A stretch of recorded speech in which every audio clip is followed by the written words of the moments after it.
Halo teman-teman, selamat datang di SIM Kadabra. Saya Mario, hari ini kita akan belajar tentang 3 topik, yaitu miastenia gravis, krisis miastenia, dan krisis kolinergik. Tetap semangat dan fokus, keep studying, and let the magic work.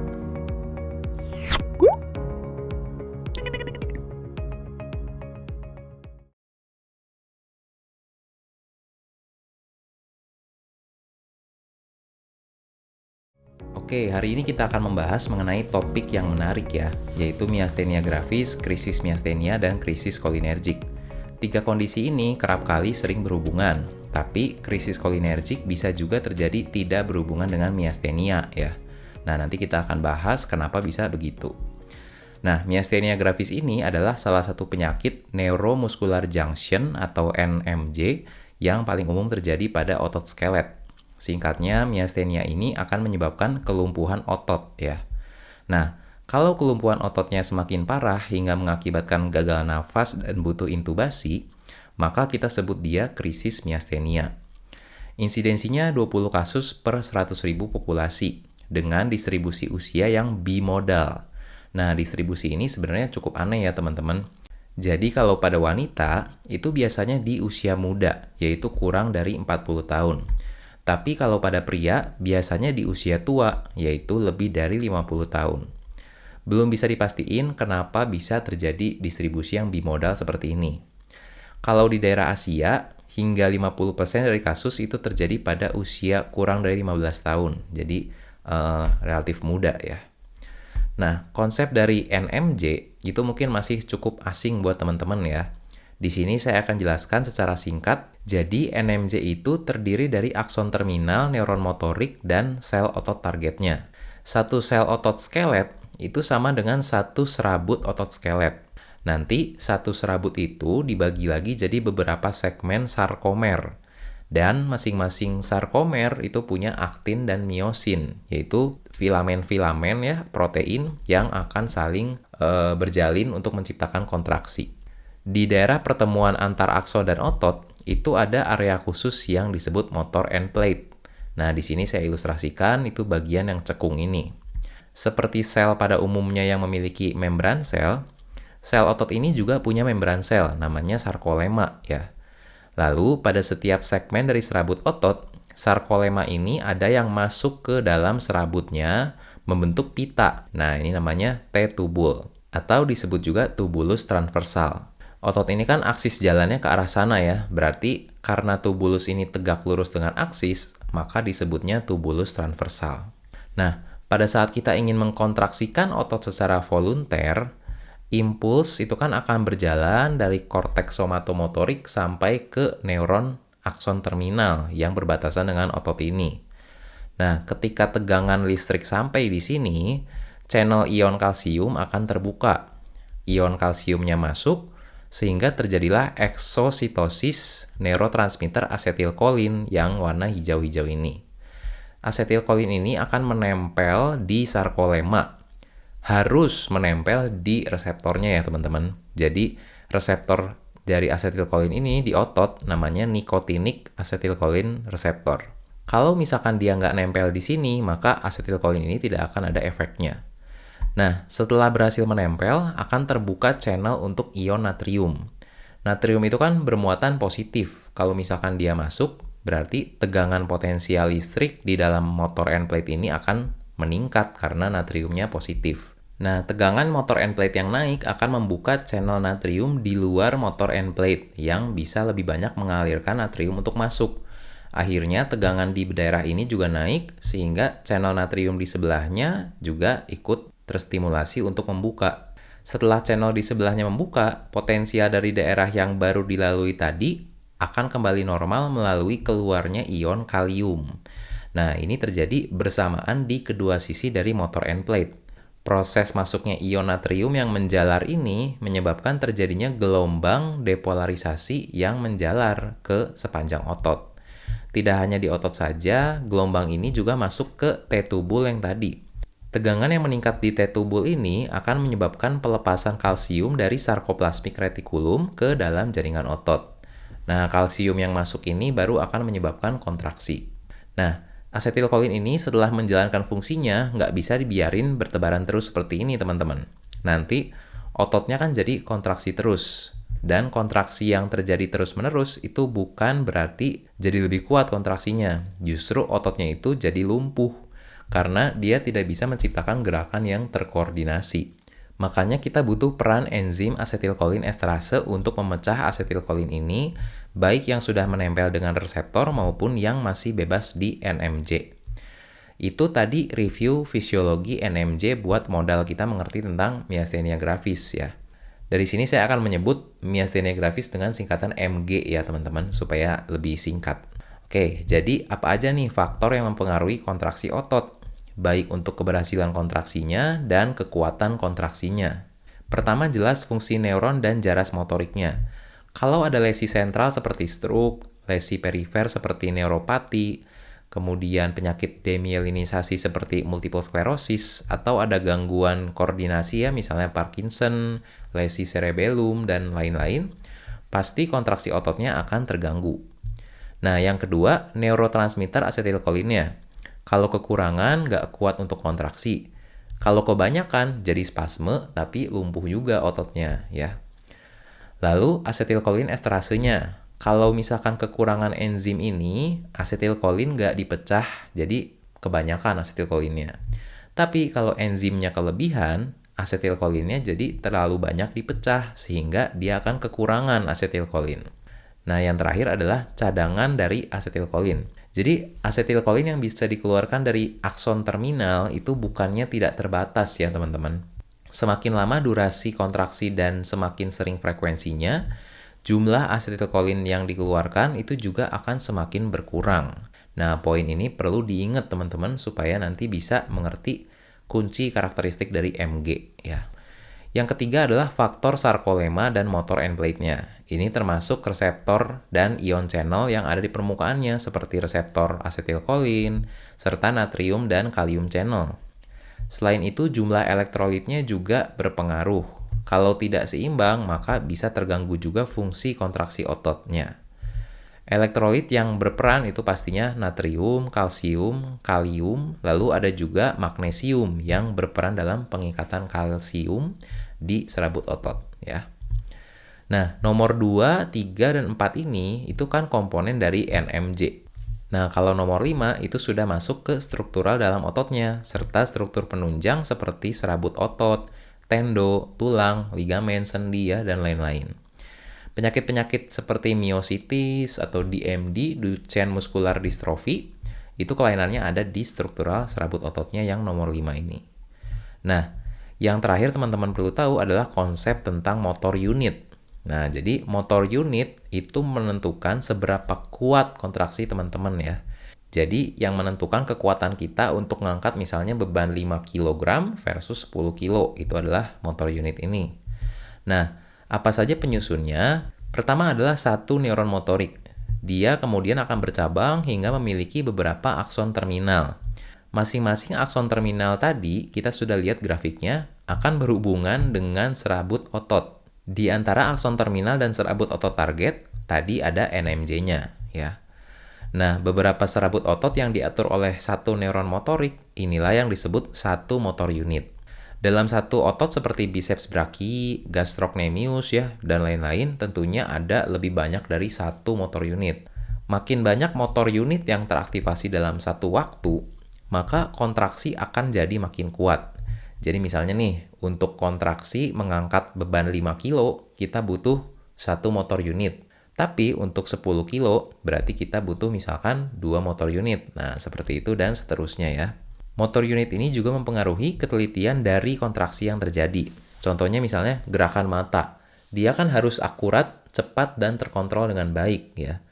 Tapi kalau dari segi tenaga, pasti otot kruris, otot betis, itu membutuhkan tenaga yang lebih besar dibandingkan mata. Nah, karena kebutuhan yang berbeda itu, satu motor unit di otot ekstraokuler itu mengurus hanya kurang dari 10 serabut otot, sehingga memungkinkan untuk pergerakan yang sangat halus ya. Sedangkan kalau kruris, satu motor unit itu sudah bisa mengaktifasi sampai 1000 atau 2000 serabut otot. sehingga memungkinkan untuk kontraksi yang lebih kuat. Nah, begitu adalah karakteristik dari motor unit ini. Nah, kalau penyakit MG, faktor yang terganggu sehingga menimbulkan kelemahan otot itu meliputi 4 poin ini ya. Kita akan bahas patogenesisnya. Jadi, di MG itu ada 2 jenis autoantibody yang diidentifikasi. Pertama, IgG1 dan IgG3 anti-nicotinic acetylcholine receptor, disingkat NACHR. Yang kedua adalah IgG4 anti-muscle specific kinase, disingkat MUSK ya. Nah, yang anti-MUSK ini nggak selalu ada. Jadi bisa aja ada penderita MG yang hanya punya satu autoantibody, yaitu jenis yang pertama. Tapi kalau sampai ada dua-duanya, berarti progresivitas pasien tersebut itu akan lebih parah ya dibanding yang hanya memiliki satu. Autoantibody yang menyerang acetylcholine receptor itu akan menempel di reseptor itu ya, dan menghambat penempelan asetilkolin yang asli ke reseptornya. Lalu dia juga mempercepat degradasi reseptor tersebut dan mengaktifasi sistem komplement. Nah, sistem komplement ini kalau teman-teman ingat adalah kaskade enzim ya, yang C1 mengaktifasi C2. Nanti C2 teraktivasi mengaktifasi C3. Nah, seperti itu. Tujuan kaskade ini awalnya adalah untuk melawan bakteri. Tapi karena di sini autoantibody, maka yang terjadi justru inflamasi dan kerusakan dari sarkolema dan motor end plate ya. Alhasil terjadilah penurunan jumlah reseptor dan ion channel yang ada di sana. Nah, kalau yang anti-MUSK, dia akan berikatan dengan kompleks protein yang namanya agrin LRP4 MUSK. Nah, by the way, teman-teman nggak usah hafalin sampai ke nama-namanya ini ya. Ini cuma untuk membantu teman-teman bisa mengerti aja. Kompleks protein ini tujuannya adalah untuk maintenance NMJ. Jadi dia mendistribusikan serta mengelompokkan reseptor asetilkolin, kemudian mengatur sintesis dan degradasi yang fisiologisnya, dan lain-lain. Fungsi ini juga akan jadi terganggu. Nah, semua mekanisme ini pada akhirnya akan menyebabkan kelemahan otot tipe flaccid karena asetilkolinnya tidak mampu mencapai reseptornya, baik itu karena terhalang oleh autoantibody yang tadi atau karena reseptornya udah dihancurkan ya. Karakteristik kelemahan otot MG ini paling harus diingat oleh teman-teman. Dia 85%, jadi hampir semua, itu diawali pada otot ekstraokuler. Dan 15%-nya pada otot bulbar, faring, laring ya untuk menelan, fonasi, dan artikulasi. Jadi sangat jarang dia langsung dimulai di ekstremitas. Lalu dia akan memburuk setelah pasien lama beraktivitas. Tapi akan membaik setelah bangun pagi. Jadi kalau kalian cek kekuatan motoriknya di malam hari versus di pagi hari, itu akan beda. Nah, kenapa bisa gitu? Jadi teman-teman boleh coba pause videonya di sini kalau misalkan mau coba challenge ya untuk jawab dulu. Sebenarnya alasannya udah sempat kita bahas tadi ya. Oke, kita jawab bareng-bareng. Yang pertama, alasannya ada di balik konsep motor unit. Jadi kita lihat bahwa jumlah serabut otot yang diatur dalam satu motor unit itu untuk otot ekstraokuler dan otot cruris itu berbeda jauh ya. Sekarang teman-teman bayangin kalau satu reseptor asetilkolin rusak akibat MG. Nah, maka itu udah 1/10 dari motor unit daerah mata yang terpengaruh. Sementara buat cruris hanya 1/1000-nya. Nah, kalau 10 reseptor yang terkena, berarti udah 10/10 alias semua dari otot ekstraokuler, sementara hanya 10/1000 atau 1/100 dari otot cruris ya. Jadi jelas di sini bahwa daerah mata yang akan pertama kali terpengaruh. Nah, jawaban untuk problem kedua adalah konsep cadangan asetilkolin tadi. Ingat bahwa asetilkolin yang disimpan di akson terminal ini bukannya tidak terbatas ya teman-teman. Jadi seiring dengan durasi dan frekuensi kontraksi yang meningkat, asetilkolin ini akan makin habis cadangannya. Jadi tentu aja pagi dan malam cadangan asetilkolinnya itu akan berbeda sehingga kekuatan motorik ototnya juga akan berbeda. Nanti di tes-tes provokasi kita akan lihat bahwa fatigue ini istilah untuk karakteristik dari kelemahan otot MG ya, itu bisa cukup cepat dipicu dan bisa cukup cepat terjadi. Pada beberapa orang, gejala yang lokal pada otot, mata, dan bulbar ini bisa meluas hingga ke ekstremitas, dan ini disebut MG generalisata. Tapi nggak semuanya bakal progresif seperti ini, jadi ada yang tetap terlokalisir. Nah, kalau ada faktor presipitator yang biasanya berupa infeksi pernafasan atau pneumonia, nah ini biasanya karena disfagia yang berujung aspirasi ya, penggunaan obat-obatan sedatif atau perburukan dari penyakit kronis, maka bisa terjadi krisis miastenia, yang tadi secara definisi adalah melemahnya otot respirasi sampai terjadi gagal nafas. Nah, kita lanjut ke pemeriksaan fisik bedside. Jadi ada beberapa cara kita bisa memprovokasi kelemahan ototnya. Pertama ada tes Wartenberg atau Simpson. Pasien kita minta melihat ke arah atas, pertahankan selama 30-60 detik, lalu kita lihat apakah muncul ptosis pada matanya. Nah, ini kenapa bisa gitu? Karena ada konsep fatigue yang tadi, ya. Lalu tes pita suara, pasien diminta menghitung dengan bersuara 1-100. Lalu perhatikan apakah suara makin menghilang. Yang ketiga, diplopia stress test, pasien diminta melihat ke samping kiri atau kanan secara maksimal selama 30-60 detik. Lalu tanya apakah terjadi pandangan ganda atau enggak, ya. Selanjutnya ada ice pack test. Di sini kita pakai es ditempel ke kelopak mata pasien yang mengalami ptosis. Jadi ini dilakuin kalau pasiennya datang dengan ptosis ya. Setelah ditempel 2-5 menit, maka hasil tes positif kalau diplopianya membaik. Ini karena aktivitas asetilkolin esterase yang memecah asetilkolin itu akan terhambat pada suhu dingin ya. Alhasil asetilkolinnya akan bertambah banyak dan kekuatan otot akan meningkat lagi. Nah, terakhir ada tes tensilon. Di sini kita pakai obat hydrofonium chloride yang merupakan suatu asetilkolin esterase inhibitor. Jadi kita hambat aktivitas enzimnya sama seperti ice pack tadi. Kalau kuat ototnya jadi meningkat, maka hasil positif mengarah ke MG. Nah, ini yang paling sering ada di soal itu adalah Wartenberg, ice pack, dan tensilon. Jadi pastiin teman-teman setidaknya hafal 3 tes ini buat MG, prosedur, serta interpretasinya yang lengkap ya. Oke, selanjutnya tentang tata laksana. Jadi golongan yang paling menjadi pilihan adalah asetilkolin esterase inhibitor. Menggunakan obat ini, kita akan hambat degradasi asetilkolinnya dengan harapan kekuatan ototnya itu bisa meningkat. DOC-nya itu adalah pyridostigmin dengan merek dagang yang paling terkenal dan biasa dipakai itu adalah Mestinon ini ya. Nah, kalau udah lebih parah seperti MG generalisata, maka kita bisa berikan agen imunosupresif dengan harapan bisa menurunkan jumlah autoantibody yang merusak reseptor asetilkolin itu. Kombinasi obat yang pertama dipilih biasanya kortikosteroid dan azathioprin. Yang cukup unik dari MG ini adalah tata laksana thymectomy. Jadi sudah dibuktikan bahwa seringkali autoantibody yang ada di MG itu disebabkan karena adanya neoplasia pada timus.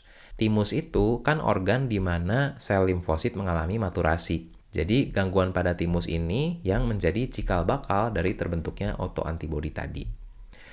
Nah, kalau MG-nya progresif terus-menerus hingga 1-2 tahun pasca onset diagnosisnya atau bahkan sampai terjadi krisis, maka perlu dilakukan tindakan thymectomy ya. Tata laksana untuk krisis miastenia jelas harus stabilisasi ABC-nya dulu, intubasi ETT dan ventilasi mekanik. Untuk farmakologisnya kita harus hentikan pemberian obat asetilkolin esterase inhibitor seperti pyridostigmin tadi, terutama kalau pasiennya diintubasi. Nah, kenapa bisa gitu? Karena pemberian obat ini kan akan meningkatkan asetilkolin. Tapi dia itu meningkat bukan hanya di otot saja, di reseptor nikotinik ya. Tapi dia itu meningkat di keseluruhan tubuh alias sistemik. Sehingga reseptor muskarinik, salah satu reseptor lain dari asetilkolin, itu juga jadi hiperaktif. Nah, aktivitas dari muskarinik itu adalah aktivitas parasimpatis. Sehingga kalau parasimpatis meningkat, terjadilah produksi sekret pernafasan yang berlebih, akan banyak lendir. Nah, ini bisa jadi aspirasi yang makin memperburuk gangguan nafasnya ya. Untuk farmakologisnya bisa dilakukan plasmaferesis dan IVIG. Terakhir tentang krisis kolinergik. Nah, teman-teman pasti udah pernah dengar intoksikasi organofosfat. Biasanya organofosfat itu ada di dalam insektisida. Senyawa itu sebenarnya adalah asetilkolin esterase inhibitor yang sangat kuat. Sehingga krisis kolinergik ini terjadi karena asetilkolinnya sangat banyak dan terjadi hiperaktivitas nikotinik dan muskarinik. Kalau hubungannya dengan MG, biasanya ini kejadian karena pengobatan ACH esterase inhibitornya terlalu berlebihan. Efek yang terjadi pada reseptor nikotinik jadi muncul vasikulasi, tapi tetap ada kelumpuhan. Kalau efek muskariniknya itu peningkatan otonom parasimpatis, ada nausea, vomitus, pucat, berkeringat, salivasi, bronkore atau lendir pernafasan ya, kolik, diare, miosis, dan bradikardi. Tata laksana emergensinya sama seperti intoksikasi organofosfat, yaitu kita berikan atropin sulfat kalau dia sampai bradikardi dan hipotensi. Oke, mungkin sekian teman-teman pembahasan tentang 3 topik tadi. Agak panjang ya, semoga tetap bisa membantu belajarnya, tetap bisa diingat juga. Apabila ada pertanyaan dan usulan lainnya, silahkan tinggalkan di kolom komen, nanti kita akan baca dan respons segera mungkin. Terima kasih banyak sudah menonton, keep studying and let the magic work. Sampai jumpa di video selanjutnya, dadah!